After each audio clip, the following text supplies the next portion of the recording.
I'm Matt. And now I'm Andrew. Welcome to Waiting with Love. As always, this is a fellowship style space for people navigating the messy in between that comes with waiting. Whether you're waiting for a child, as we are, or waiting for something else, we want you to know that you don't have to wait without hope and you don't have to wait alone.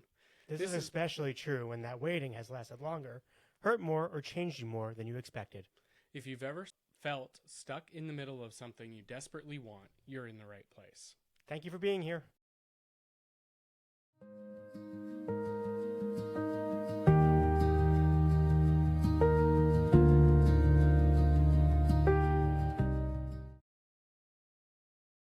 Okay, well, it's a snowy afternoon here in southern Maine, and Andrew, I feel like we maybe got our groove. We got some confidence now.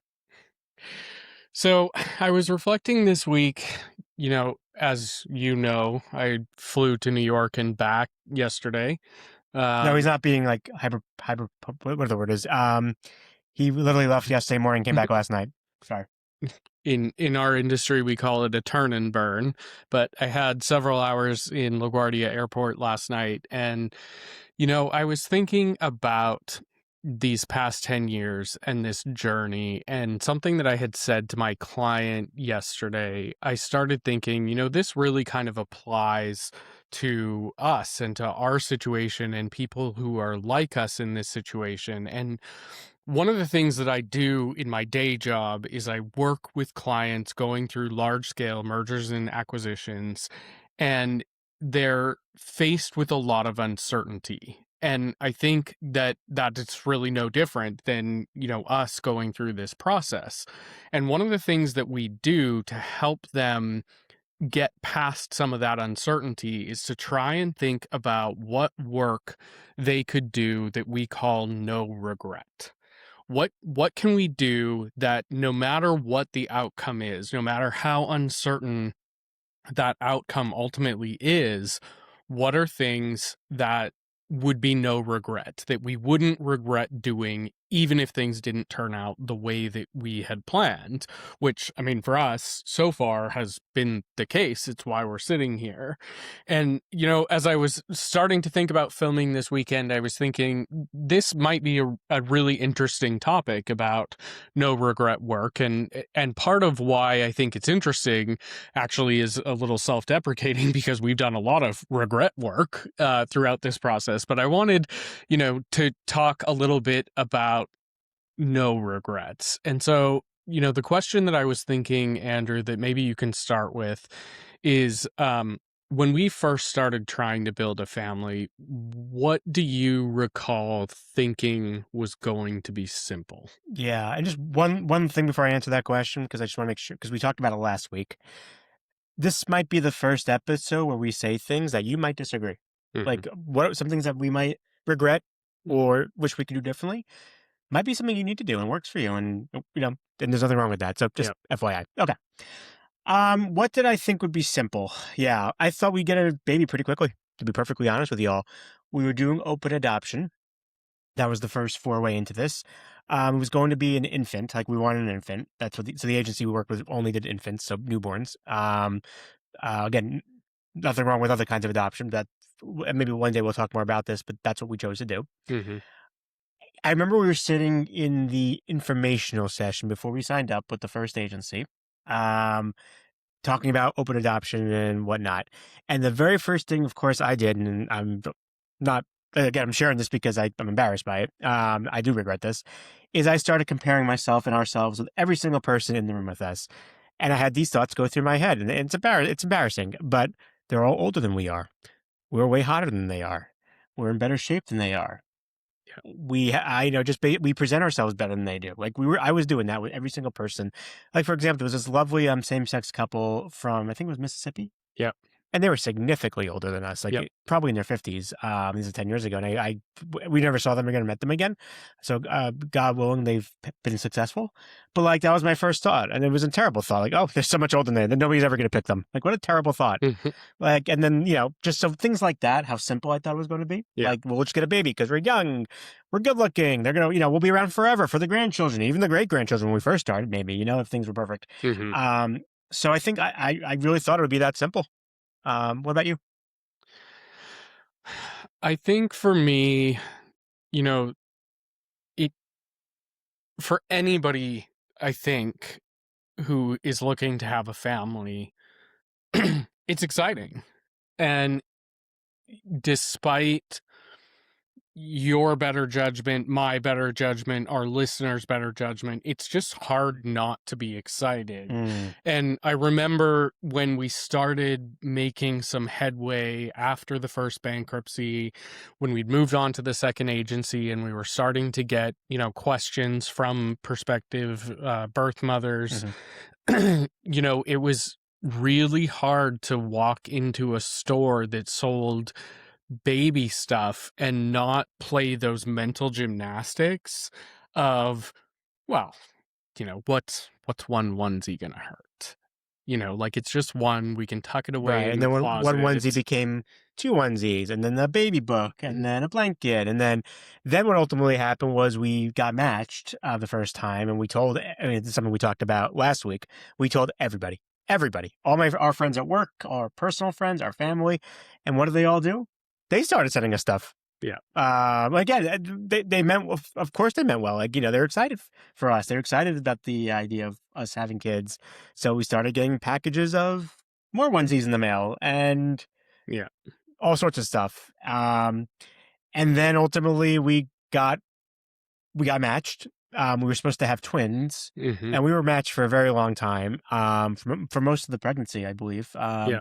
And obviously, ultimately, she decided to parent. But Matt put together two beautiful cribs. We put the nursery together. We were ready to rock and we were ready for those twins. We were ready to rock and roll. And Yeah. oh, go ahead. I'm sorry.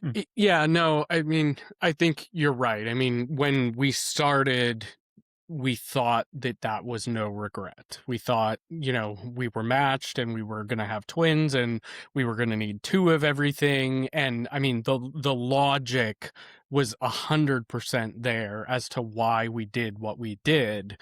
But, we always knew that there was a possibility that she would change her mind and that she would decide to parent. And we also knew that that possibility was higher because it was twins. It wasn't, putting one child up for adoption, it was two. Yep.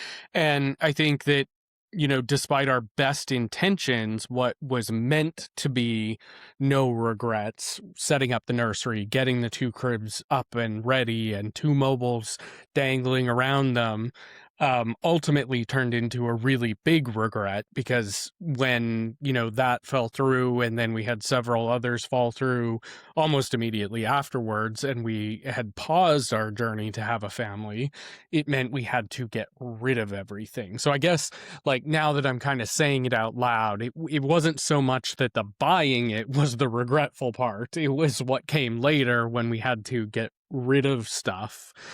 And so Yeah, I actually want to add one more thing. So when if that's okay, before we move mhm, on, so then as we were finishing, as we were, what's the word, ending our journey, mhm, pausing our journey, excuse me, pausing our journey. That's also right around when COVID started. Now we didn't pause because of COVID; we paused before right. COVID, but COVID was just starting, and what was supposed to be the twins' nursery Mhm, became my office. yeah. And every single day, just being reminded over and over again that what this room should have been. Instead, it's this sad office. So again, some of you might be in the journey and bought everything, and it's great, and there's nothing wrong with that. But this is something that we learn from ourselves for our own mental health and our own journey. Yeah. So I'm thinking about those.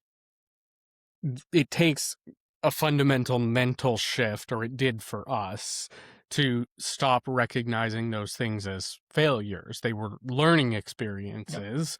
And I think that as much as maybe we would have preferred this story played out differently than it has, every lesson has its purpose. And I think that part of where we've really come to in the past couple of years, especially in recovery, is really number one, accepting what we can and can't change. We never could have changed whether or not she or any of the other birth mothers who we had been matched with were going to change their minds. That was out of our control. Can I stop you right there, actually? Because I had a aha moment as Matt was talking, and this is where we outline these shows, but we are open to talking about other relevant things. Matt always wants to keep me relevant, so I'll stay relevant. I think, not to get too psychological in our own brains, I think that's why we bought all this stuff. I think that's why we put two cribs together. We could not control if the birth mother was going to change her mind. What we could control was we could buy stuff. Right. We could buy stuff. We could put cribs together, and so we were desperately trying to. And this is, I think, relevant whether you're honestly anyone who's trying to have kids who has not been successful, no matter how you're trying to have kids. We're so desperately trying to control this process. We have absolutely no control over, and I think that's been our aha moment when it comes to the no regrets. Is now what can we control in our lives Right. to make our lives bearable and dare I say enjoyable? As we said, I think our episode 0, we have been very happy the last 2 years. We've had our moments, Hmm. but we've been very happy the last 2 years. We'll talk more about that in a second because we can't control the only thing. Unfortunately, if you're doing, especially for those of you right now who are doing surrogacy like we are, um, so that's IVF, that's all that stuff. The only thing we control is the credit card or the check. Honestly, otherwise we're giving all control to the agencies and the clinics and whatnot, and it's daunting. So it's like, what can we control? Yeah. So Which I think is where kind of my head was going as well, is as we've learned more about ourselves, about each other, about these processes and how much truly is out of our control.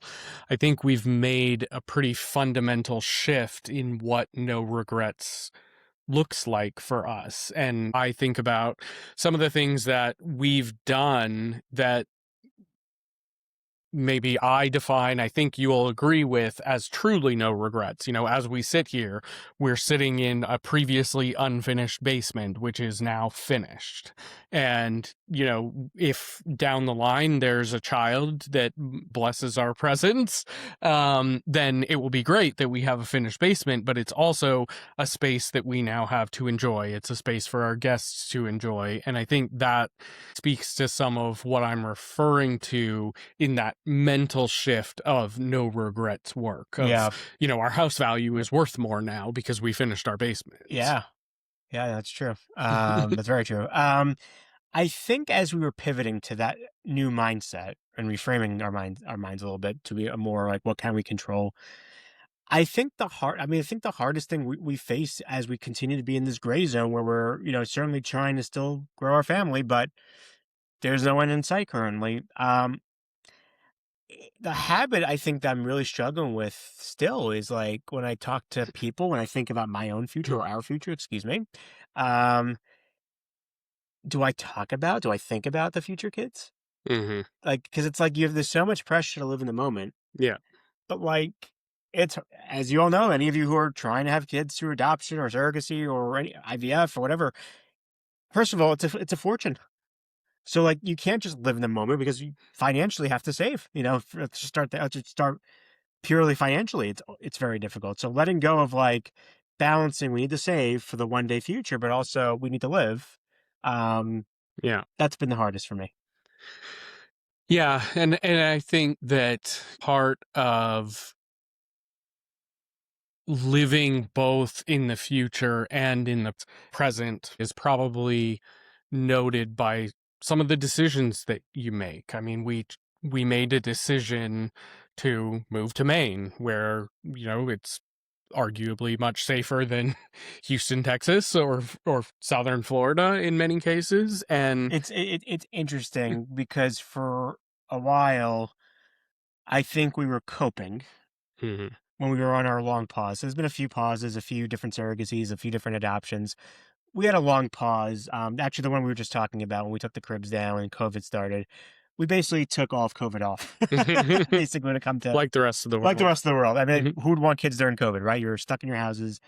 Then we ultimately moved to South Florida to a very tiny condo, and there's literally no, there's barely room for the two of us and our dogs. I mean, there's no room for kids, so it was easy for us to just, we're not having kids because we literally can't. But then we go from this party city just outside of Fort Lauderdale, Florida, and as Matt just said, moved to southern Maine into a very colonial not a very colonial, a colonial house in a very like old school neighborhood with picket fences, and it's safe, and kids are playing outside still here.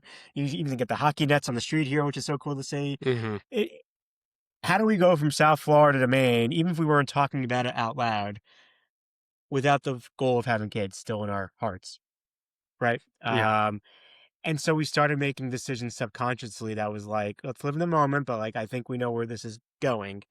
And then ultimately we understood that, restarted the process of trying to have kids, and found other ways to expand our lives to have a life, honestly, that wasn't so consumed about when's the day going to come, and live and enjoy ourselves, not replace. We still look where we are right now. We still want to have kids. We got the t-shirts to prove it. We got the blog to prove it. We got the podcast to prove it. And we certainly have the lack of bank account to prove it. But we found other things in our lives to help us expand, because I think that was what was so unhealthy originally.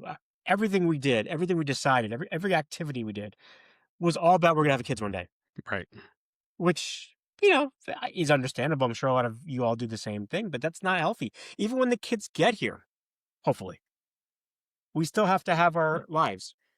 How many marriages fall apart after kids are there because the entire marriage is about the kids? Yeah. Well, and I think that is moving to Maine certainly helped, but I think we started approaching that uncontrollability of this process. We also have to live, and we don't know how this ends. And I think about some of the things that we've done in the past couple of years. I mean, for our 10th anniversary, Andrew had never been to Asia. I'd been a couple of times. We planned this, huge trip to go to Asia. I'm points and miles because all our money's going to surrogacy. I'm points and miles. Thank you. But it was our 10th anniversary, and it was something that was important regardless of how this journey has gone. I think that we have to remind ourselves that we also still have a marriage, and we also still have a life. Not find out, but re-understanding what your passions are. Matt and I love traveling. Mm-hmm. So over the last 2 years, since we've been in a more healthy place, we work together, started a travel business.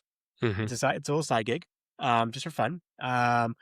We blog about travel. We, as Matt just said, we went to Asia. We did a safari. We did in Africa. We've visited our family in Canada. We've been to Europe a couple of times. Again, we're trying to balance vacation, saving money, but like we thoroughly enjoy that.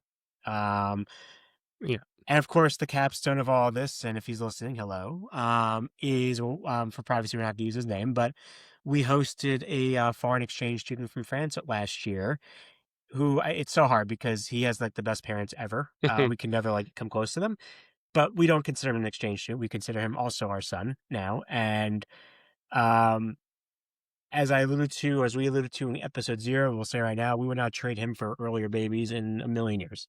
No. And again, I'm not saying the solution to having kids is to host as an exchange student. Worked for us. But yeah. Go ahead. I'm sorry. I mean, I think tying back to our Asia trip, because that's when it all happened, as I reflect on what we've talked about here today, I think that the longer that we've sat in waiting, the more that we've learned about ourselves, as I said, about each other, about these processes. And hosting an exchange student was not something that we had ever talked about. And I think it goes to show that whether you believe in a higher power or something, maybe there was a plan here, because we wouldn't trade that experience for the world. And I think that experience, I think I know, and we'll probably talk more about this in many episodes, but I think that was the first time we fully appreciated and recognized we don't want to have kids because that's what's next. We're married, we have the house, that's what's next. It's not because of we told people 10 years ago we wanted kids, it didn't work. So now we just want to do it to win. We won, we got the kid, right? I think, I don't think, I know what we learned from that experience with our exchange student is we loved it. We didn't raise him, but we loved hosting him last year and being his parent figures for a full year here in Maine while he was so far away from home. we were devastated when he left because we got so close with him and we liked it. We liked that relationship. And once he left, we fully, truly understood. Like, there is no scenario now we're stopping. I don't think we're gonna have a kid. There's gonna be another kid in this house at some point. Yeah. I hope hopefully the surrogacy process we're in right now works. But if that doesn't work, we're gonna do something else because we learn so much about ourselves, about our marriage, about our values. And that's the beauty of living your life with no regret while you're waiting. You can do things. Again, whether it's our examples resonate, traveling, hosting exchange student, there's a few other things we're not talking about, like volunteering at animal shelters and getting more involved in our community through our religion and faith and things like that. But that's the point, right? You're learning more about yourselves. You're learning about what your passions are, and all those things are going to make you better parents if you continue that route or whatever you decide to do. Yeah, I mean, I think for me, at a certain point, I almost started asking myself if we only wanted a child because, like, we were committed and we weren't gonna let this process fail It was us. almost like a game, a It was, competition. Yeah. yeah, it was almost like a personal vendetta, Yeah. us against the system. And I think that as unexpected as hosting him was, in so many aspects, not the least of which is we had never talked about it, and we went from no kids to a teenager in 2 weeks. Never talked about 3 months But sober, but few things, I right. think that what that experience really showed for us is we're not just going through the motions here. This is something that we really actually want. We enjoyed having him here. We enjoyed being, as he calls us, his gay dads. And we enjoyed not just the activity itself, but even the obligation Yep. of the activity on the weekend, of pushing us out of our comfort zones to do things that we would never have done previously. And I We think went that it, from, again, Mhm. 2 theater gays who could recite every Sondheim quote probably, to football parents. When, again, I couldn't tell you probably 3 or 4 football players. Right. Is Tom Brady still plays, right? No. Shit. That I couldn't tell you anybody who plays. But I think that's really the point, is that experience for us made this process real, in a sense of we really want what we're working towards. And this is, I think it proved, for me at least, that we're not just going through the motions to say, hey, we had all this crappy stuff happen to us and we came out the other side. I think our message is we had a ton of crappy stuff happen to us because we want what's on the other side. Yep. And as we wrap things up, it's made us really understanding that not having regrets, expanding our lives, not replacing, because again, that's our goal is still the goal, but finding other ways to expand and enjoy life. As I said, it has made us better people and it's going to make us better parents. So with that, Matt, I think we spent 23 minutes on this. I think we can call it a week. I think so. So thank you all again, as always. Thank you for being here. If this episode resonates with you, please consider sharing it with someone who might need to know that they're not alone. You can find more about us and this community at www.waitingwithlove.com. And links to our socials, as always, are in the show notes. Until next time, keep waiting with love.